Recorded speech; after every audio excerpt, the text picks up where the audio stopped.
we were able to extract the dream material and have her repeat the actual dream, and then have her talk about it and let her inside mind tell her what that dream meant. Now, who would ever think, by the wildest stretch of the imagination, here are men in psychiatry right here, and when I say this before them, I have to know I'm right, or brother, how they could tear me apart. But who would ever imagine, by the wildest stretch of imagination, that a girl dreaming she's on a roller coaster would represent the desire to get away from mother and sister? This is a much more rapid technique and of tremendous value to the man in psychiatry, but it is also tremendously valuable to the man who is not in psychiatry. I have had psychiatrists in my class who say to me, what causes a stutter? Because in all their working with stutterers, they have never been able to get back to the cause of the stutter. But I never heard of a person in my life who was born with a stutter. Here's a patient by the name of Miss Stella who developed convulsions and lost the ability to talk, was apparently paralyzed for some time, yet she was well speaking before. Now, what in the world caused her to develop a stammer or a stutter? Where is she? Is she here now? Would you come up, please?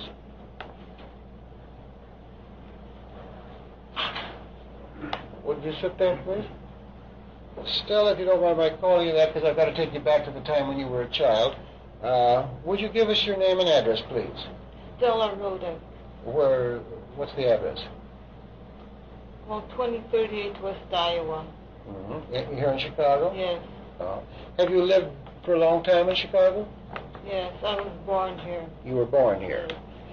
This stammering you've pretty well been able to conquer, have you?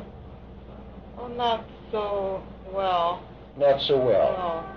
No. Occasionally you stutter pretty bad? Yes, when I get too nervous. When you get nervous, then what happens? Suppose you were to get nervous now, how would you talk? And then I can't talk at all. And you can't talk at all. All right.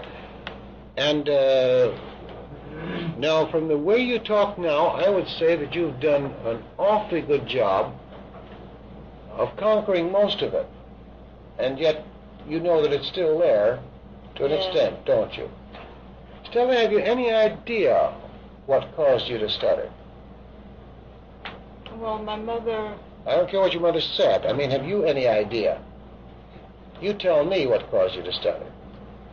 Well, I think that I got scared when I was about 2 years old. Mm-hmm. Do you know what the scare was? No. You don't have any idea what the scare was? All right. And it may not have been that.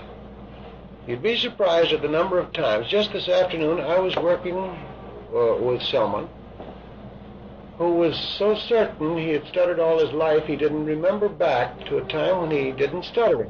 In fact, before the interview began, he told me that so far as he knew, he'd always stuttered.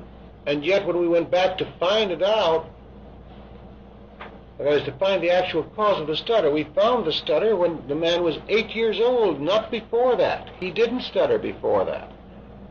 Now, the stutter, in that case, did a lot of things for him. A stutter, in many cases, is a functional symptom. It's used for something. I remember the man saying to me this afternoon, well, it certainly served its purpose because Mother did pay more attention to me from that time on. I became my mother's pet. And all my life I've been my mother's pet. But before that time, the others were certainly getting the attention. Yeah. What? Well, that's you, yeah. Well, I didn't want to say that. I want you to say it. What? I want you to say it. Yeah. I didn't want to say it because it was strictly confidential, the work we did. And now, had I known, incidentally, that Dr. Sherry was faced with a speech difficulty when we began this course, I would have been much more gentle in my criticism of. Remember, every time a stuttering person has to face an audience and has to practice before an audience, brother, they go through tortures The tortures of the damned. I tell you, they are horrible tortures. You ever watch a person who stutters get up to read, get up to recite before the class, and when it comes his turn to speak, he goes to pieces and he wants to talk. He knows the answers, but he can't give out with the answers. I guess you've had that experience plenty of times in your lifetime, huh, Dr. Sherry? And you didn't realize, if I'd have known, I would have been so much kinder. Gosh, and my wife also would have been so much kinder, but we didn't know you had that speech difficulty, and so we hammered at you the same way as we would hammer at anyone trying to plant knowledge in them who doesn't seem to quite grasp what you're getting at. Stella, we're going back and see if we can't find out what caused this stuttering. But when we find it out and have you understand what caused it, maybe we can get rid of the stutter entirely. I can't promise you. I can never promise. All I know is that there are people walking around today without a stutter who were almost unable to speak. Dr. Brown was present at one of those sessions where we had a man with torticollis and a stutter, and that man got rid of his neck band the next day. You were there, Dr. Custer, weren't you? He even forgot his neck band, walked out and come back and get it. Yeah, remember that? And a year or two afterwards, he's still without the neck band for the torticollis, and he's still without a stutter, which is nice. And there may be one other thing that you recall about him. When you talked to him after you taken his neck collar off of him, and that you asked him if he'd like to get rid of his stutter, and he said, well, that would be impossible because he had much speech therapy because he's told nothing more can be done for him. Yeah. They always think nothing more can be done for them. And they think that they've got to have a stutter all their life. They don't have to have a stutter all their life. All right, Stella, take a good long deep breath and close your eyes, huh? Relax those eye muscles to the point where they just won't work. And when you're sure they just won't work, test them and make sure they won't work. Then let that feeling go right down to your toes. That's it. Now, Stella, when we do this once again, you're going to be able to relax 10 times more than you've already relaxed. And when you do, when I have you open your eyes and close them, you'll just be so completely relaxed. All right, open your eyes. Now close them again, and now really relax, Stella. Just let every muscle go limp. That's right. Now when we do it the third time, you'll double this relaxation. Now open your eyes. Now close them. That's right. Now physically we've got beautiful relaxation, I can tell from here. But I want that relaxation to be mental as well as physical. So when I tell you to, I want you to start counting backward from 100. Each time you say a number, double your relaxation. By the time you get down to 98, if you double your relaxation with each number, you'll be so relaxed that you will have relaxed those numbers right out of you. So make that happen, Stella. Start counting and watch how they disappear as you relax. Out loud, please. 100. Now double your relaxation and watch how they start fading. 99. Double your relaxation. Don't just say numbers, because if you do that, they won't fade. 98. Now they'll be gone. Just can't find them at all. All gone, huh? Yes. All right. Now, Stella, it's when you relax like this that we can take you back and let you relive any part of your lifetime. I'm going to take you back to the time when you were a little girl in school, 6 years old, and probably in the first grade. That's where you were when you were 6 years old, isn't that so?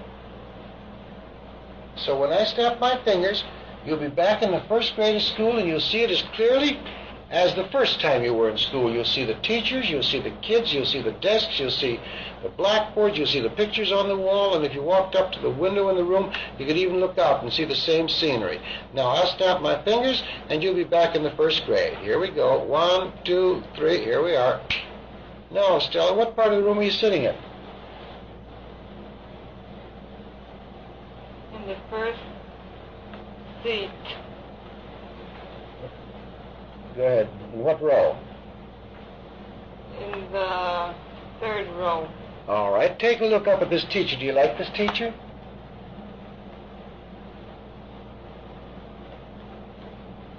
Is this teacher nice to you? Yes. Uh-huh. And do you like her? Yes. All right. And the kids in school, do you like those kids in school? No. No, they make fun of you, do they? Yes. I see. But you know some of those kids that really make fun of you pretty bad, don't you? Yes. Take a look around. That kid who sits way in the corner over there, the furthest seat away, who is that kid?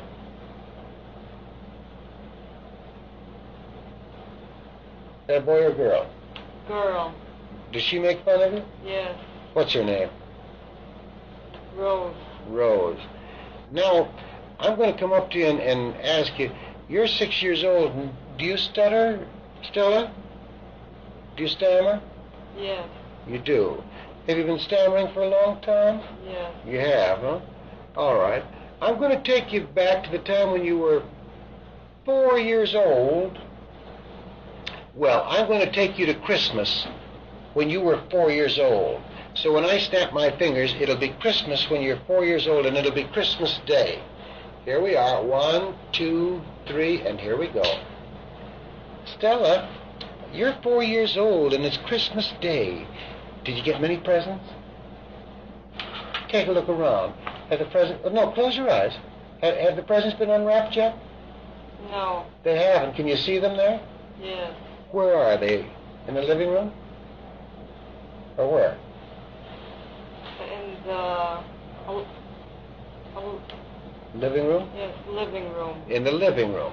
And they haven't been unwrapped yet. Can you see some presents there for you? Yes. All right. Let's just see that same Christmas now when the presents are unwrapped. When I snap my fingers, you'll see the presents unwrapped. You'll be able to see what you got for Christmas. There you are. Take a look at it. What'd you get? Teddy bears. Yeah. And dolls. Uh-huh. And shoes. Uh-huh. Uh-huh. Can you see them all there? Yes. You like them? Well, I didn't care for them. You didn't care for them? No. Why? And I wanted my You can say it. speech back for Christmas, but I didn't get it. Oh, you wanted your speech back for Christmas? Yes. Oh. You're 4 years old and you're stuttering, is that it? Yes. And have you been stuttering very long? Since I was 2 years old. Uh-huh. Well, let's take you back to when you're 2 years old. And it'll be Christmas when you're 2 years old. And when I snap my fingers, it'll be Christmas at 2 years old. And if you stuttered then, you'll stutter now. But if you didn't stutter then, you won't stutter now. All right, here it is. This is Christmas when you were 2 years old. There you are. Take a look around. Where are the presents? In the living room again? Yes. And who's there? My sisters, my mother, my father, my uncle, and my aunt. And you're not stuttering, are you? You're 2 years old and you're not stuttering, and it's Christmas time and you're not stuttering. Well, I got sick when I was about 2 years old. Mm-hmm. I got sick. Uh-huh. Well, you're 2 years old now and it's Christmas time. And I want you to talk to me while you're looking at those presents, and you'll be that 2-year-old little girl again. Have you already had your sickness? Now that it's Christmas time and you're 2 years old? Yes. You have. But you're talking all right, aren't you? Well, when I was before I was sick, and I was talking all right. Mm-hmm. Now, you were talking all right before you were sick. Yes. And you've just been sick a short time, is that it? I've been sick for about... I couldn't walk for about 8 months, or talk for about 5 months. Mm-hmm. Now, something must have happened then. The sickness that you have. You're only 2 years old, so you can tell me, what do they call it? They call it, convulsions. Mm-hmm. Let's go back now.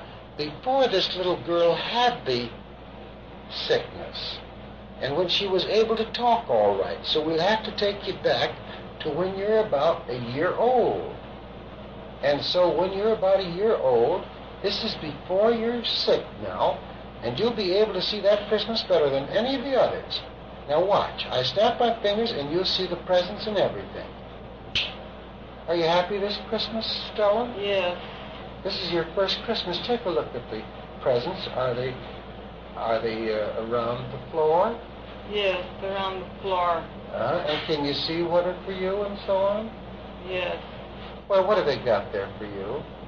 They've got dolls Uh, and picture books uh, and teddy bears uh, and shoes, uh, stockings, uh. dresses. Oh, it's a nice happy Christmas for little Yes. Stella. And this is her Christmas when she's 1 year old, is that so? No, Stella, you haven't been sick yet, have you? No. All right. Now, when I snap my fingers, it'll be about a week before you got sick. Where do you see yourself, Stella? Where are you? Outside. Playing? They're playing with the children. Mm-hmm. Do you talk pretty good? Can you say many words yet?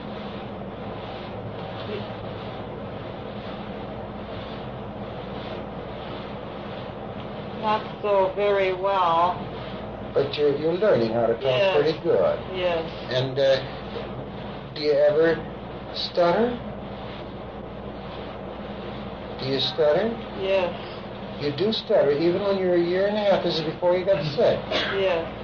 Oh, well, then. You didn't stutter, though, when you were a year old at Christmas time. No. All right, so something happened between Christmas and the time you were a year and a half old that caused you to stutter. Now, when I snap my fingers, it'll be the first day you ever stuttered. And it'll be about 5 minutes before you began to stutter. And you'll tell me what you're doing. Here we go. Where are you? At home. What are you doing?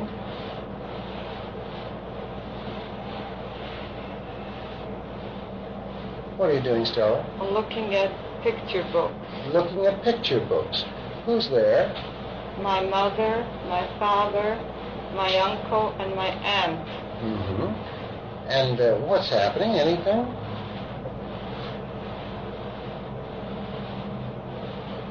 No. Now, this is just about 5 minutes before you began to stutter. Now it'll be about 4 minutes before you began to stutter. Just a few minutes before you began to stutter. And here we go. What's happening? Are you still looking at the picture book? No. What are you doing? I'm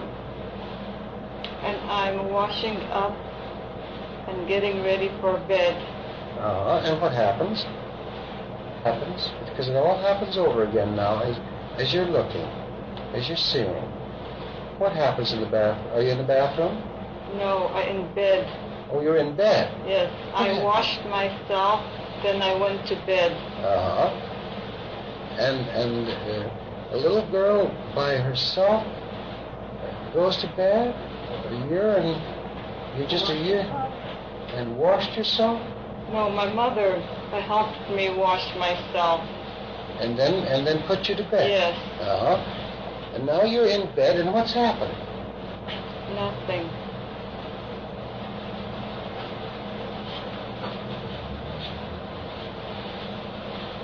How are the people getting along, Mother and the rest of them? Are they arguing or anything? No. What are they talking about? Can you hear them in the bedroom? No, I can't hear them. You're ready to go to bed, and has she left you alone now? Are you alone in the bedroom? Or? Yes. Well, now, this is about 2 or 3 minutes before you began to stutter. And so now as we get closer to the stutter, whatever happened that made you stutter, you'll see again. It'll happen again. And so now, watch it happen. As I snap my fingers, it'll happen. What's happening, Stella?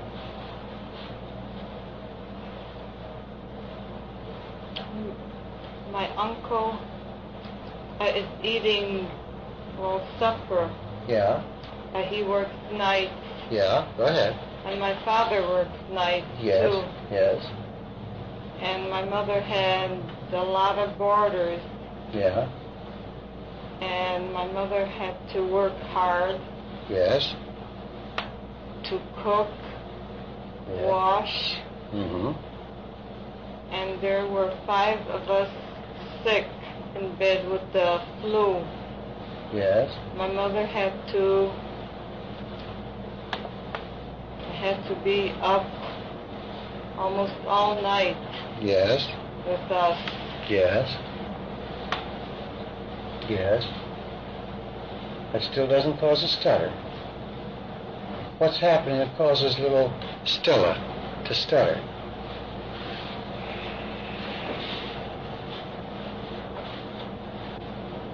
Because my father was always fighting with my mother. Yeah. And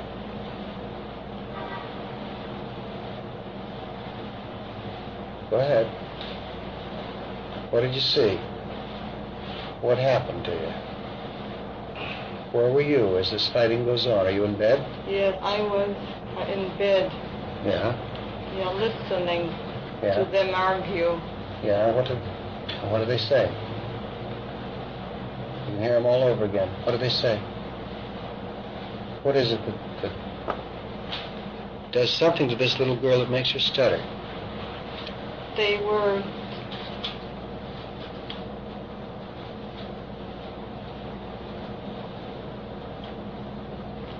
fighting. Yes, go ahead. Go ahead. You can tell the whole thing, Stella, now. You can tell the whole thing. We get all the cause of the stutter out. Go ahead. All the time. No, we want this particular time. Want this particular time. Because this is just about a minute now before the stutter began. What are they doing?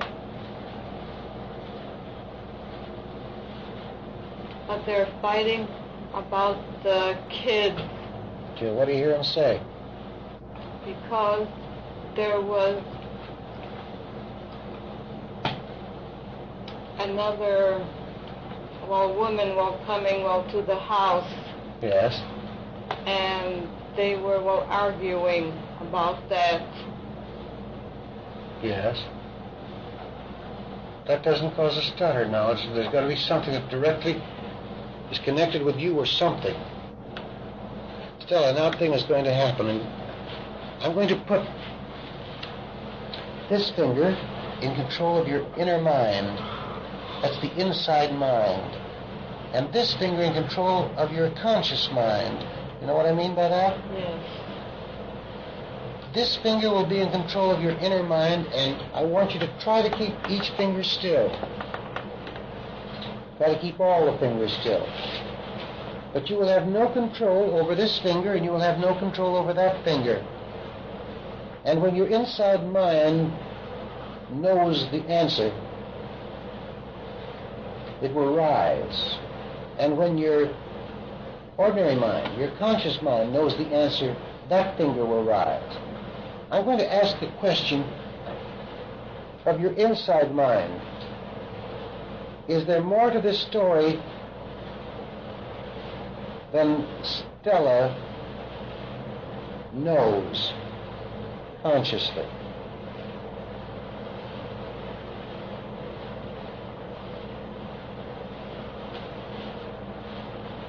Does Stella know consciously what caused her to stutter now?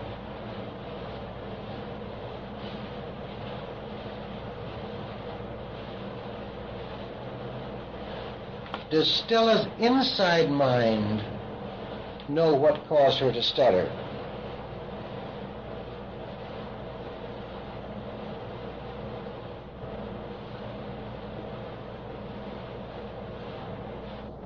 We may have it in this. Was there something about the argument that frightened you, Stella? Yes. What was it? My father well, told my mother that Go ahead. he will kill her. And my youngest sister, he almost killed her too. And you saw this? Yes, I saw that. Uh-huh. So you were afraid of what would happen to you, is that right? Yes. Is that a sufficient cause for a stutter, gentlemen? You've got the cause. Now, if the father asked her a question, or if the mother asked her a question, she would have an unwillingness to talk because she would be petrified. She would be petrified with fear. And, of course, she would be unable to talk. But henceforth, after that happened, as this fear kept gnawing at her inside of her, because remember, she's still living with her family, and the father is still there, and the mother is still there, would be the growing fear. And the stutter would begin. This is not something that can be handled in one shot, doctor. This requires further work. It requires good, intelligent further work. And if you're not able to give her that work yourself, you know that we have a lot of psychiatrists in our classes that we've had here in Chicago. And I think any one of them, probably, could handle this to a conclusion. With this much information, gentlemen, those of you who are in psychiatry, do you think you could carry it through? And how about it, doctor? And anybody versed in the workings of the human mind, if you've got that much out, you can get the rest out, but it must be gotten out completely. I've only showed you the cause of the stutter. Now, Stella, we can give you a lot of help tonight, but I don't want to try to imply that this is all the help that you need. You know, of course, that this happened to you when you were a baby, or practically a baby now, don't you? Yes. And you probably had it pretty well buried. You didn't remember what caused the stutter, did you? No. But now that you know what caused the stutter, and you realize that this made you sick and gave you the convulsions and everything else that followed, because that's the history of the case, isn't it? Yes. You can see why this little child would be so petrified with fear that she would have convulsions every time Dad came near her after seeing Dad almost kill the sister. Isn't that right? Yes. So that she would be so petrified with fear that it would cause her to have convulsions, and she would get the exact effect that we have here. Developed convulsions and lost ability to talk. Was apparently paralyzed for some time. Spoke well before that time. And you realize that that's what happened, don't you? Yes. Then after that experience was over, always when anybody talked to you, below the level of consciousness, you were reliving that meeting with your father and perhaps the questions that he asked you. Yes. Or the things he said to you. Yes. But Stella, all that is way in the past now. You're a grown woman now. And you don't have to have that fear that you had when you were a baby, do you? No. Do you know how you could get rid of that stutter permanently? I didn't think I could do this all in one session, but I believe I can. Would you like to know how to get rid of that stutter forever and ever and ever? You have what is known as a repression. That is, you buried in your mind this fight that your mother had with your father because it was such an unpleasant thing. And you buried in your mind the fact that you saw your father almost kill your sister. This was buried, wasn't it? Yes. Until I brought it out just now, by this method of working, you had completely forgotten that, hadn't you? Yes. That is a repression, and now, in order to have you lose that stutter entirely, we've got to bring that repression up, out from below the surface. And we can.